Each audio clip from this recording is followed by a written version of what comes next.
Les États-Unis ont longtemps été donnés en exemple pour leur ouverture aux grandes migrations internationales, principale force de leur essor économique.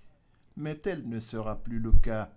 S'exprimant devant ses compatriotes installés dans les États d'Ohio, d'Indiana et du Michigan, l'ambassadeur Mamadi Condé ne dit pas le contraire. Mes frères et sœurs, on est arrivé à un moment où franchement il ne faut plus s'oublier.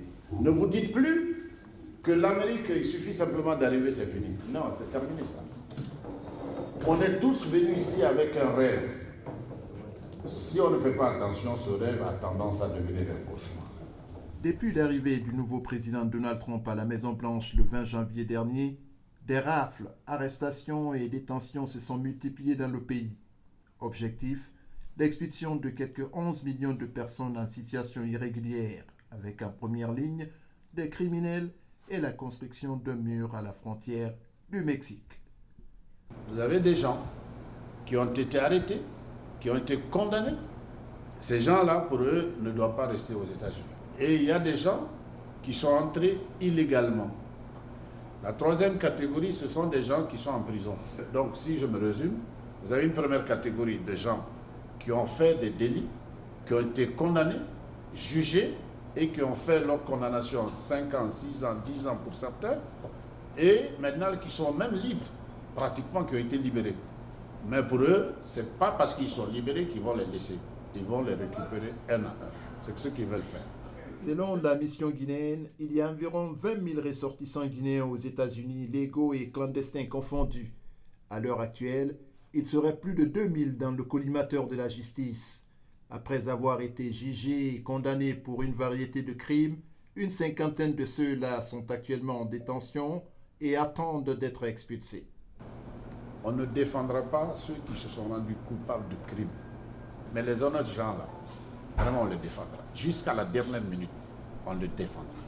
L'ambassadeur Condé a d'autre part exhorté les associations communautaires à soutenir les familles qui pourraient être victimes des mesures migratoires en leur apportant de l'aide morale ou matérielle.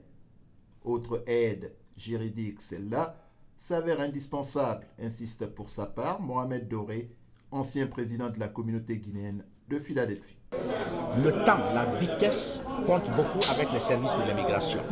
Dès qu'un Guinéen est arrêté, il faut que dans les 24 heures qui suivent, il soit officiellement représenté par un avocat. Cela casse le rythme des services d'immigration et ça donne beaucoup plus de chances à notre compatriote de battre le système et de se faire libérer.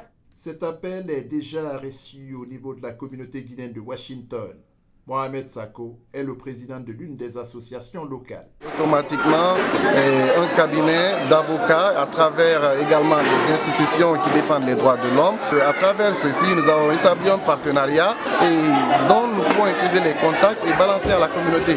Donc nous passons par tous les moyens pour faire de telle sorte que aucun Guinéen, n'est-ce pas, ici ne soit maintenant ramené à partir d'aujourd'hui. C'était la première visite de l'ambassadeur Condé dans les États du centre-ouest des États-Unis. Ici, des échanges frais et fructueux ont permis aux Guinéens de se mettre au même diapason avec l'ambassade. C'est du moins l'avis de Boubacar Bari, président de la communauté guinéenne de Columbus. Nous sommes très satisfaits de la visite de l'ambassadeur qui est venu ici, qui nous a donné beaucoup d'informations en ce qui concerne la situation des Guinéens vivant aux États-Unis. Donc nous avons eu beaucoup d'informations qui pourront nous aider à aider notre communauté. Outre l'immigration, l'émission des cartes consulaires, des passeports guinéens ainsi que la mise en place des bureaux d'associations communautaires ont été également évoqués au cours de cette tournée. C'était Hatseni Ben Bangoura à Washington.